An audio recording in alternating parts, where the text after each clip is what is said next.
Bilangin mo mismo ang mga madidilim na palapag.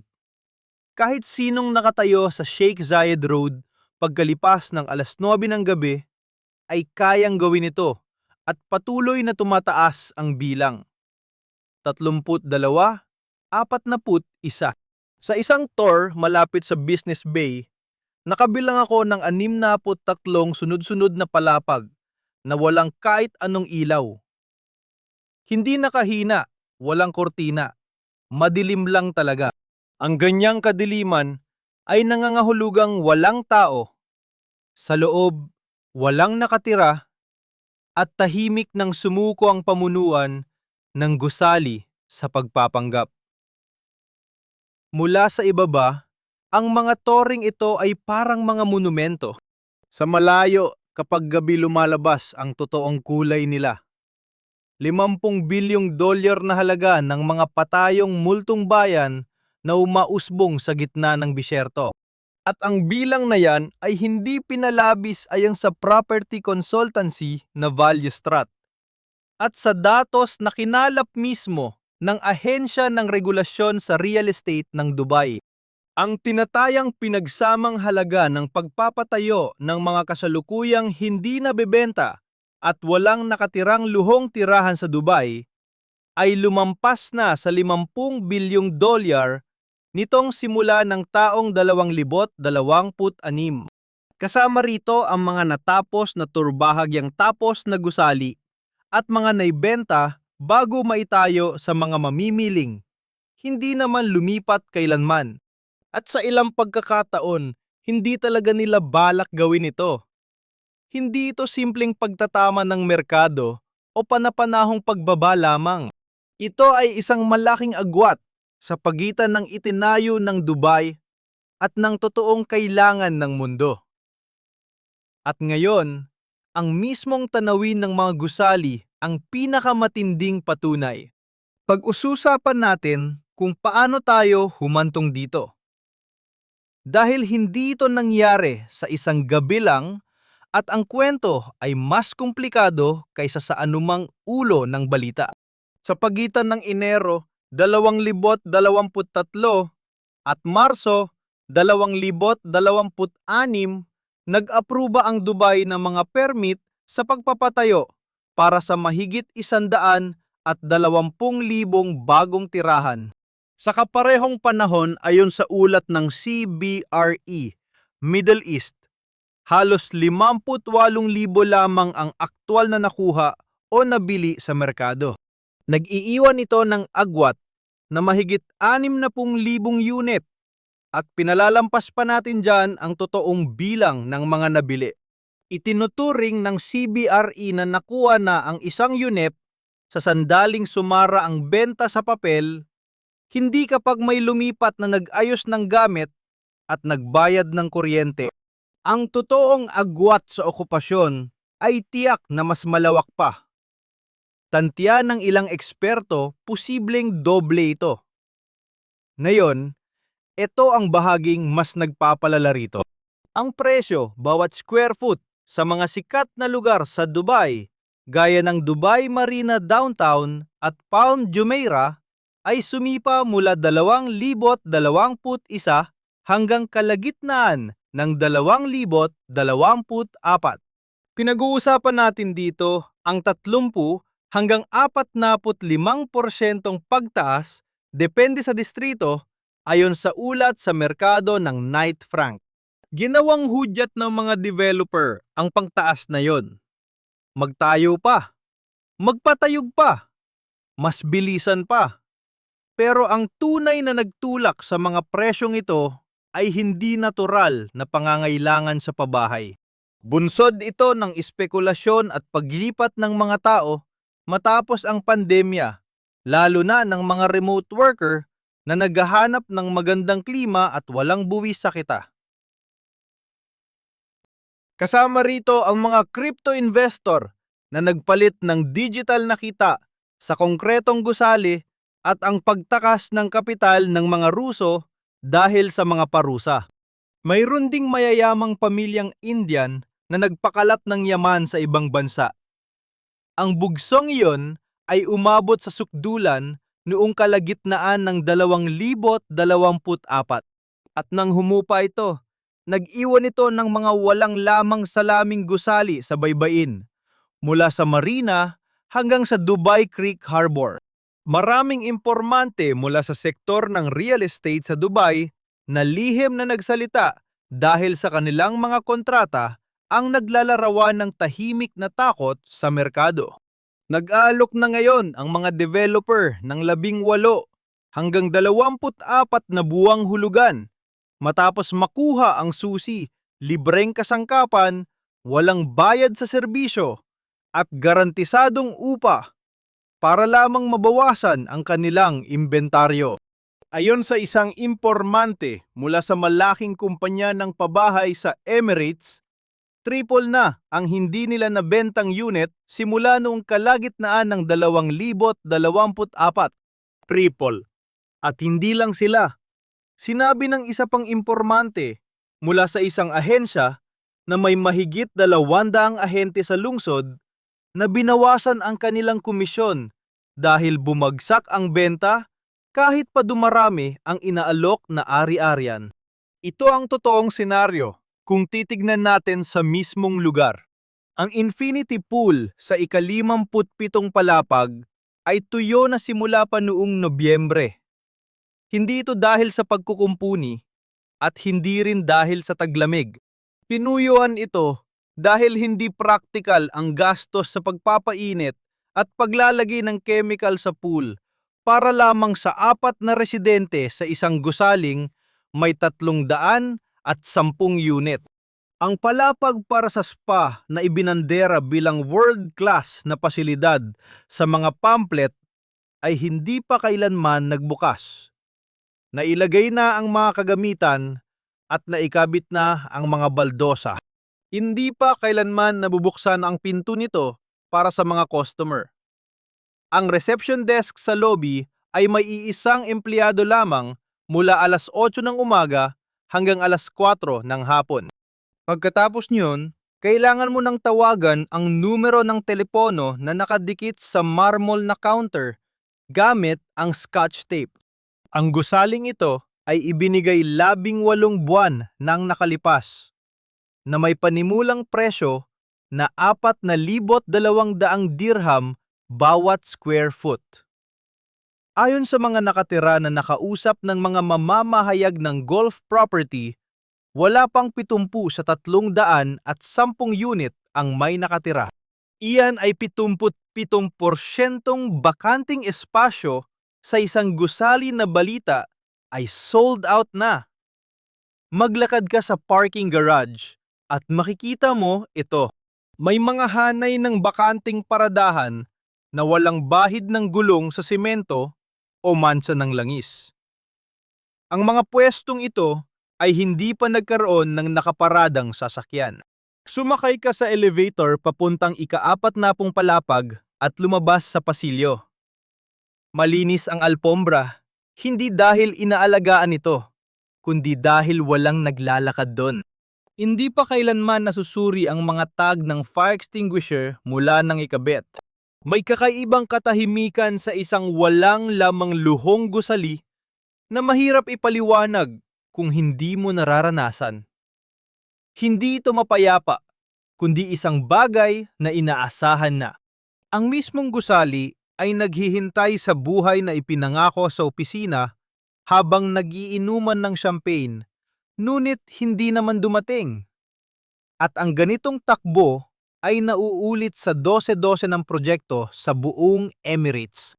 Ayon sa pinagsamang datos ng Property Finder at Bayut, ang dalawang pinakamalaking plataporma ng listahan ng ari-arian sa Dubai, ang bilang ng bakanting paupahan sa mga dekalidad na kategorya ay tumaas ng 38% kumpara noong nakaraang taon. Nangyari ito mula unang bahagi ng 2025 hanggang unang bahagi ng 2026, habang ang upa sa ilang tore ay bumaba ng 15 hanggang 22% mula noong 2024. At ang tagal ng mga luhong listahan sa merkado ay humaba mula sa average na 18 araw patungong mahigit 6. Tuluyan ng bumagsak ang bilis ng takbo ng merkado. Ngunit hindi ang supply na patuloy lang sa pagdating. Upang maunawaan kung bakit itinayo ang mga toring ito, kailangan mong malaman kung sino ang mga taong hindi naman talaga inaasahang titira rito. Ang malaking bahagi ng mga planong luhong tirahan sa Dubai ay hindi kailanman idinisenyo para sa mga residente, kundi para lamang talaga sa mga mamumuhunan. Sila ang mga mamimili na kumukuha ng unit 2 o 3 taon bago matapos ang konstruksyon, na madalas ay nangangailangan lamang ng 10 hanggang 20% paunang bayad habang nagtatayo. Simple lang ang taya at nung una parang walang sablay. Bumili ng maaga, panuuri ng pag-akyat ng presyo habang tinatayo, tapos ibenta agad para sa mabilisang kita o iparenta pang matagalan. Sa pagitan ng 2020 at 2023, ang mga transaksyong off-plan sa Dubai ay lumundag ng mahigit 60% based sa opisyal na datos ng Dubai Land Department. Grabe ang kita ng developer! 6 na figura ang komisyon ng mga broker. Umani ng parangal ang mga marketing team at walang humpay ang konstruksyon. Pero heto ang katotohanang walang gustong magbunyag sa publiko, ang sikretong alam ng lahat pero walang lakas loob na sabihin. Malaking bahagi ng mga nabiling unit ay hindi para tirhan, kundi para protektahan ang pera at takasan ang gulo ng politika. Pagkatapos ng parusa, noong 2022, pumasok ang tinatayang 6 hanggang 8 bilyong dolyar mula sa mga Ruso sa real estate ng Dubai, ayon sa Financial Times at Bloomberg. Dahil sa mahihigpit na regulasyon sa pagpapadala ng pera palabas ng India, nakita ng mga mamimili ang Golden Visa Program ng Dubai na nagbibigay ng 10 taong paninirahan sa mga bumibili ng ari-arian na nagkakahalaga ng mahigit 2 milyong dirham, isang kaakit-akit na dobleng benepisyo. Dahil sa mahigpit na kontrol sa kapital sa China, ginawa nilang offshore na paradahan ng yaman ang Dubai. Hindi ito bahay o karaniwang pamumuhunan man lang, kundi isang vault na may magandang tanawin. Ang resulta, mga gusaling ubos na sa papel, pero sa katunayan ay walang nakatira. Binili ang mga ito hindi para tirhan o para iparenta sa iba, kundi para lang, basta panghawakan. Nang magbago ang ihip ng hangin, tumaas ang interes sa buong mundo at bumagsak ng 60% ang kripto. Unti-unting naglaho ang sigla pagkatapos ng pandemya. Ang mga mamumuhunan ito ay walang pakialam sa kanilang ari-arian, walang mga kasangkapan sa loob, at walang anak na nag-aaral doon. Dahil walang nagtatali sa kanila sa mga gusali, ibinenta nila. Ito hindi nagbayad o bigla na lang nawala ng walang paramdam. Hawak ni Priya Menon ang 12 luxury unit sa Business Bay at pagsapit ng Pebrero, 9 sa kanyang mga nangungupahan ang umalis sa loob lang ng 6 na linggo. 7 taon na siyang property manager sa Dubai at ibinahagi niya sa isang sikat na podcast doon na hindi pa siya nakakita ng ganitong uri ng krisis.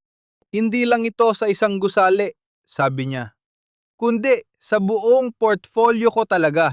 Marami ang tuluyang umalis sa Dubai o nagtitipid ng husto lumilipat mula sa mga bagong unit patungo sa mas luma at murang tirahan sa Deira o International City.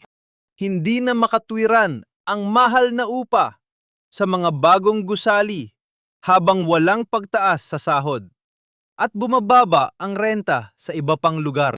Hindi lang si Priya ang may ganitong kwento.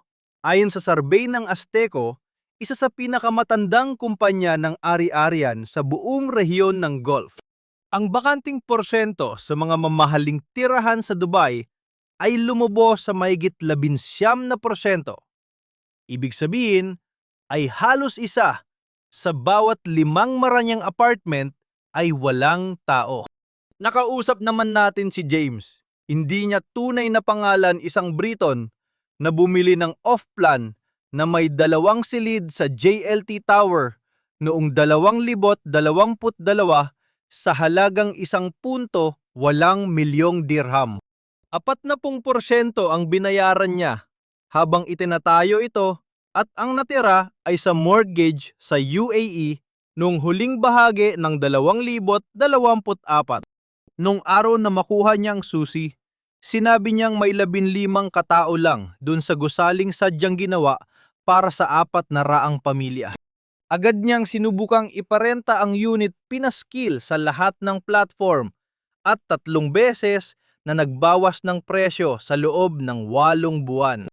Ngayon nagbabayad siya ng mortgage para sa unit na walang kinikitang upa, habang patuloy naman sa pagtaas ang taunang bayad sa serbisyo ng gusali.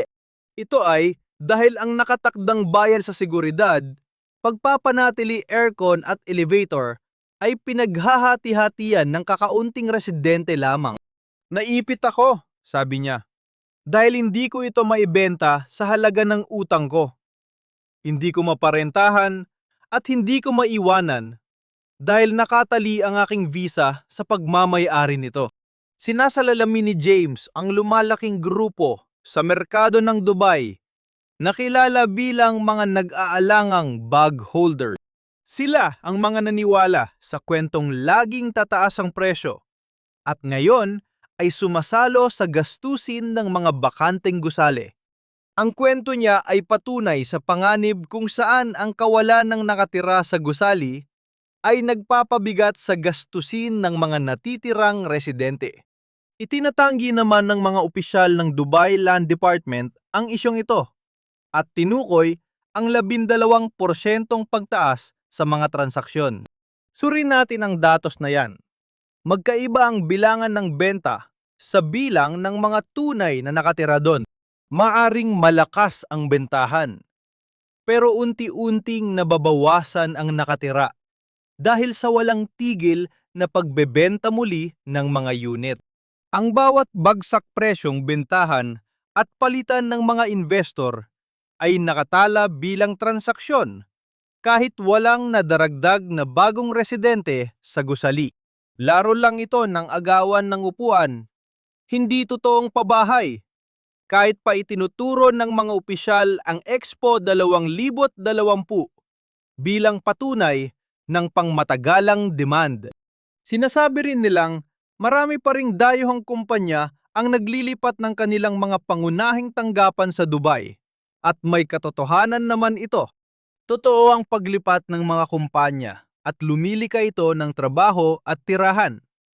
Pero kadalasan ay para lang ito sa mga opisina at katamtamang uri ng pabahay. Hindi nito sakop ang mga penthouse na nagkakahalaga ng 4,000 dirham bawat square foot, kung saan umaalingaw ang sarili mong yapak kapag naglalakad ka mag-isa. Naglabas ng mga bagong patakaran ang pamahalaan para maging malinaw ang merkado at maprotektahan ang mga mamimili. Kabilang dito ang mas mahigpit na patakaran sa escrow account, mas striktong patalastas sa off-plan, at bagong index ng presyo ng ari-arian. May mabuting layunin ang mga hakbang na ito. Pero ayon sa mga analyst ng JLL Savills at S&P, nananatiling mahina ang kontrol sa supply. Walang mabisang paraan para pigilan ang mga bagong permit sa mga sektor na sobra na ang supply. Habang mas mabilis maibenta ng mga developer ang mga off-plan na unit sa mga dayuhan kaysa sa pagbuhos ng simento, patuloy silang magtatayo ng mas marami pang gusali.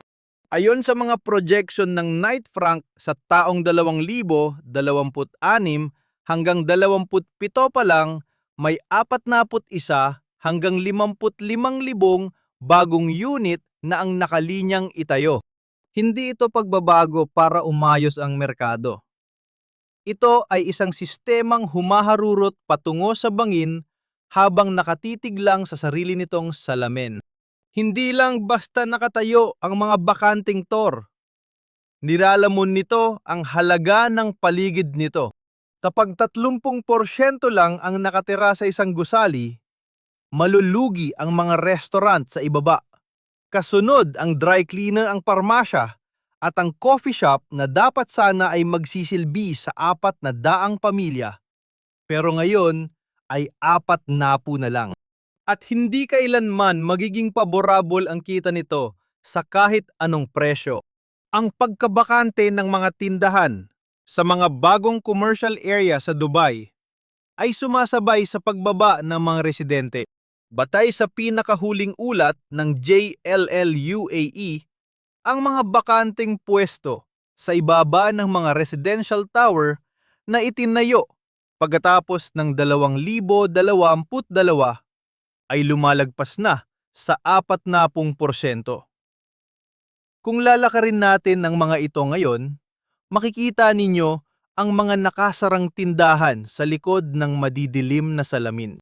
Mga karatula ng magbubukas na malapit na 18 buwan ng nakapaskil at isang nag-iisang nail salon na pilit pa ring lumalaban. Kasunod dito ang pagbagsak ng turismo.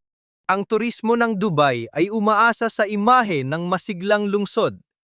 Mga maingay na kalye, mga rooftop bar na puno tuwing gabi, at isang lungsod na hindi natutulog at walang hinto sa pag-unlad.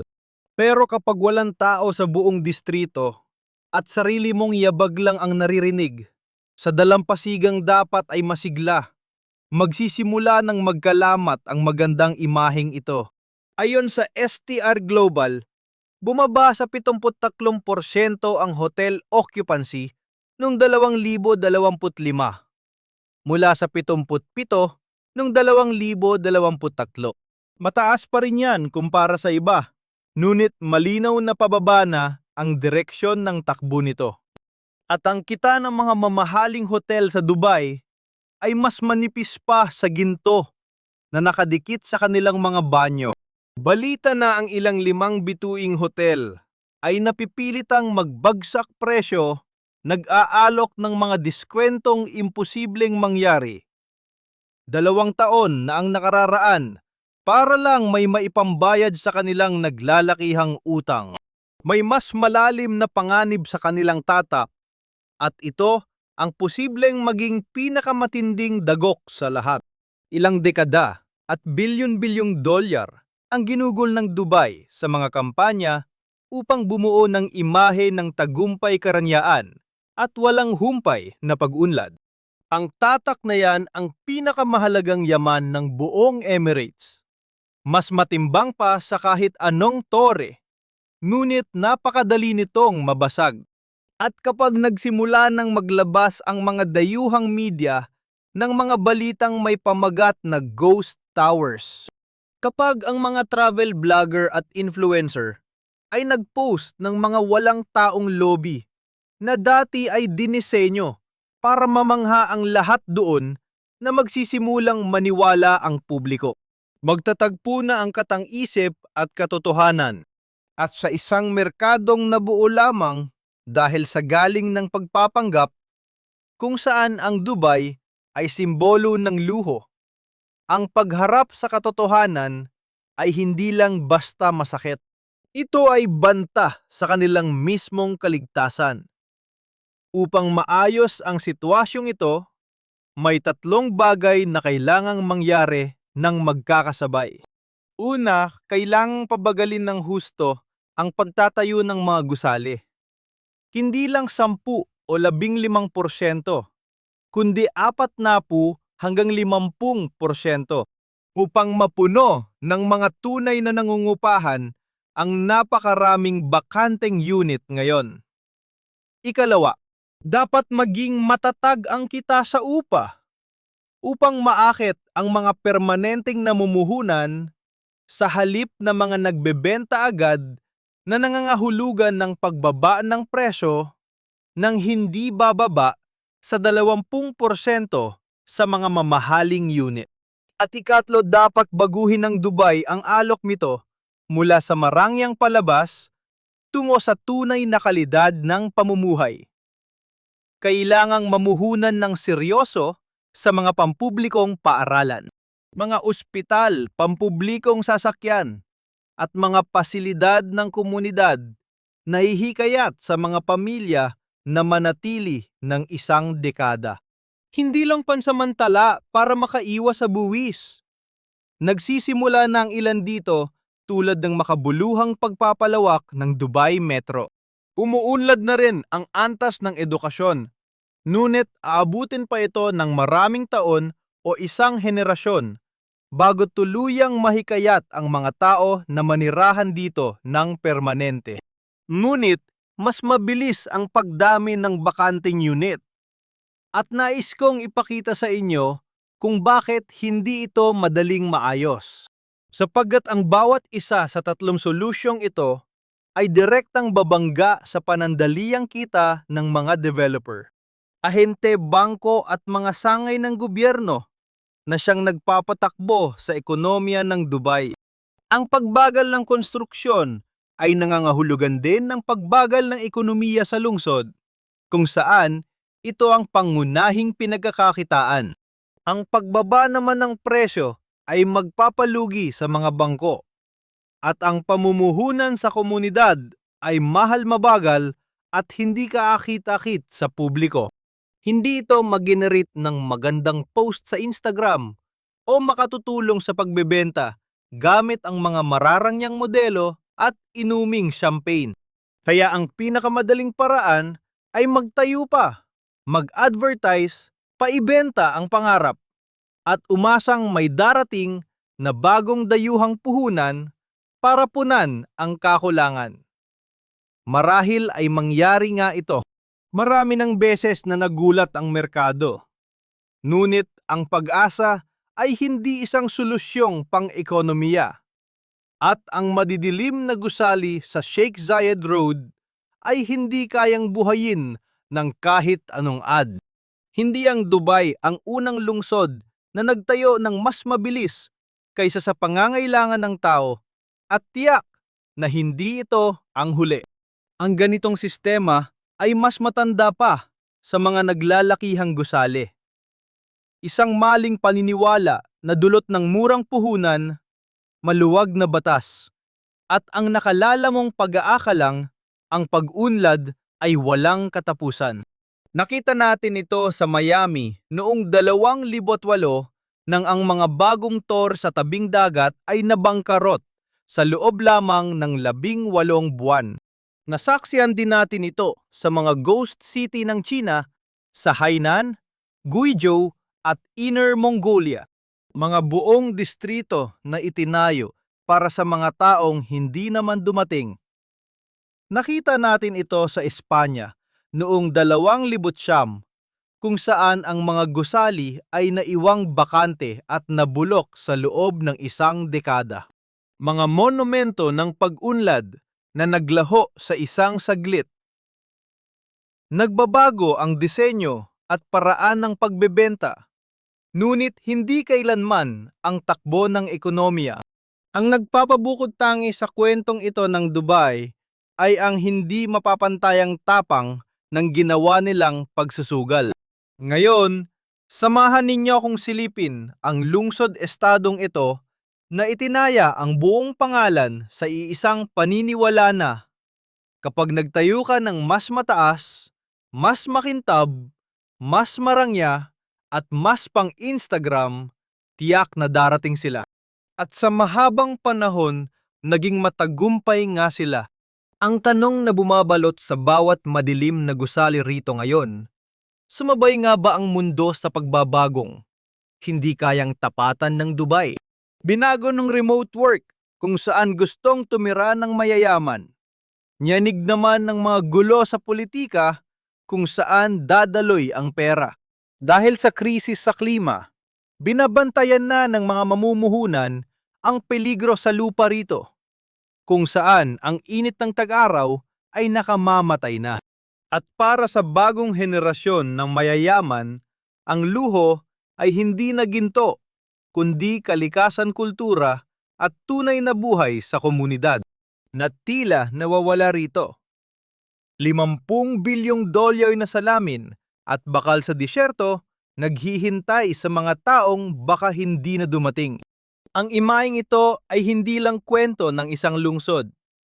Ito ay salamin para sa bawat bayang nagtatayo ng mga gusali para sa dayuhang negosyante. Pinipipili ang porma kaysa silbi. Nagbebenta ng bukas na hindi kayang tustusan na yon. Dapat nating tutukan ang babalang ito habang patuloy na lumalalim ang aming investigasyon. Batay sa mga hawak nating datos, magiging critical ang susunod na 12 buwan. Upang hindi mapag-iwanan sa ulat na ito, mag-subscribe na kayo.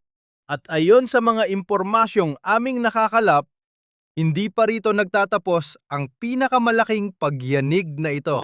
Ibahagi ang inyong obserbasyon sa ibaba partikular kung nasaksihan ninyo mismo ang mga pagbabagong ito sa Dubai.